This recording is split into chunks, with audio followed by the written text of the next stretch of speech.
கண்ணுக்கு முன்னால வந்து நிக்கிற கடவுளை வணங்க தெரியல. கற்பனையா கற்பனை.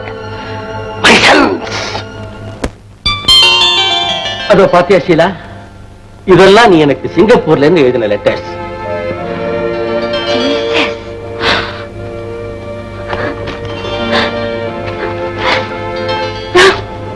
இவ்வளவு லெட்டர் எழுதிருக்கேன்.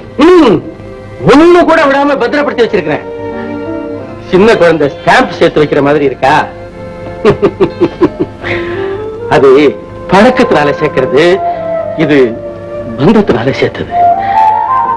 ஷீலா, இதுல இருந்துதான் நீ பேசின, பிரச்சனைகளை தீர்த்து வச்ச, சிரிச்ச, சண்டையும் போட்டு சமாதானப்படுத்தி வச்ச. எனக்கு அட்வைசரா, பசங்களுக்கெல்லாம் மம்மியா. இந்த கடிதங்கள்ல பிரதிபலிச்ச மம்மியாவே நான் இருந்திருக்கலாம் பாலா. எதுக்காக இங்க வந்தேன்னு கேக்குறியா? ஆமா பாலா, நான் தூரத்து பச்சையாவே இருந்திருக்கலாமோன்னு தோணுது. என்னை பத்தி என்னெல்லாமோ கற்பனை பண்ணி வச்சிருப்பாங்க. அதெல்லாம் கழிச்சிட கூடாதுன்னுதான் எவ்வளவு நாளா என்னோட போட்டோ கூட அனுப்பாம இருந்தேன் தெரியுமா? சரி, சின்ன பையன் என்னமோ பேசிட்டான். Just ignore it. விடு.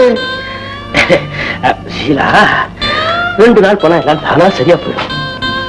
1000 மைலுக்கு அப்பால இருந்துகிட்டு நீ செஞ்ச காரியங்களை இப்ப அவங்க பக்கத்திலேயே இருந்துகிட்டு செய்ய முடியாதா? Gantt you? அப்புறம் நீ என்ன மம்மி? சரி, நீ சீக்கிரமா போய் குளிச்சுட்டு வா, சாப்பிடலாம் சேர்ந்து. சேர்ந்தா दोनों साथ? वारे वाह, अच्छी बात.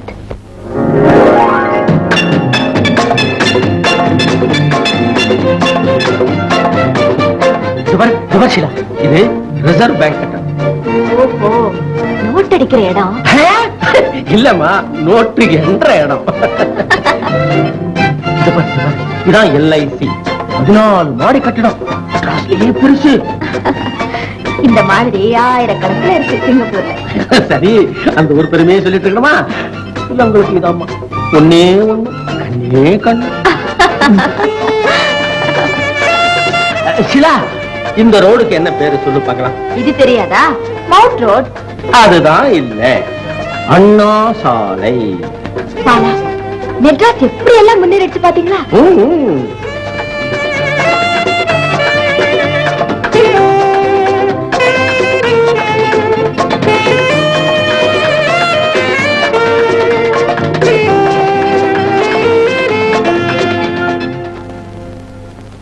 வர வர இவங்க ஊர் சுத்துறது ரொம்ப கேவலமா போச்சு. இவருக்கு என்ன இப்பதான் வாலிபன் திரும்புதா? அவளை இழுத்துக்கிட்டு பீச், சினிமா கொட்டாய, அது இதுன்னு ஊரை சுத்துறதுக்கு. ஏன் இப்ப எல்லாம் பேசுறீங்க? நானாடி பேசுறேன், ஊரே பேசுது. வேணா தாலி கட்டின பொண்டாட்டியா மம்மி? ஊர் பையன் சும்மா இருக்கு. 4 பேர் 4 விதமா பேசத்தான் செய்வான். மாமி, நீங்க எங்க வந்தீங்க? பெருங்காயம் தீர்ந்து போயிடுத்து, வாங்கிட்டு போலான்னு வந்தேன். அதானே பார்த்தேன். திருப்பி கொடுத்து வேண்டி வந்து பார்த்தா மாப்பிள்ள மசாலா போட்டு இருக்க, நீங்க எல்லாம் தலையாட்டின் இருக்கேள். ஊர்ல மானத்தை வாங்கிட்டு உங்களுக்கு எல்லாம் என்னடாங்கிறீங்களா? நீங்க இதுல தலையிட வேண்டிய அவசியம் இல்ல.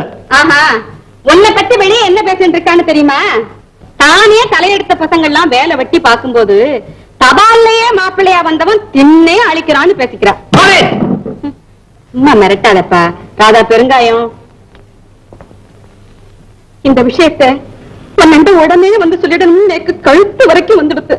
இதை நான் சொல்லி நீ நாக்க பிடிங்கிட்டேன்னா நீ மானசம் இல்லையோ? ராதா பெருங்காயம்.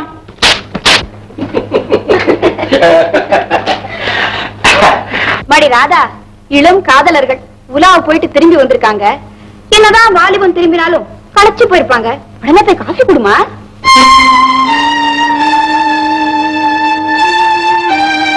வந்ததும் வராததுமா வம்ப ஆரம்பிக்கிறியா? வாய மூடுமா. எங்க வாய வேணா மூடலாம், ஊர் வாய மூட முடியுமா? வெளியே தலகாட்ட முடியலையே. பாருங்க மாப்பிள்ள, நீங்க சொல்றதெல்லாம் உண்மையா இருந்தா என்ன நடந்ததுங்கிறத தைரியமா சொல்லுங்க. இப்படி குடும்பத்துக்குள்ள அனாவசியமா குழப்பத்தை கொண்டு பண்ணக்கூடாது. பெரிய குடும்பம், பொல்லாத குடும்பம். இந்த குடும்பத்து மாப்பிள்ளன்னு சொல்லிக்கிட்டாலே காரி துப்பலாம் தெரியுமா? பட்டுன்னு சொல்லிட வேண்டியதானே.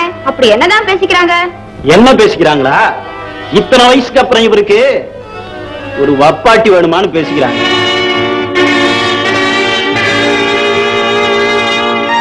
அட பாவிகளா!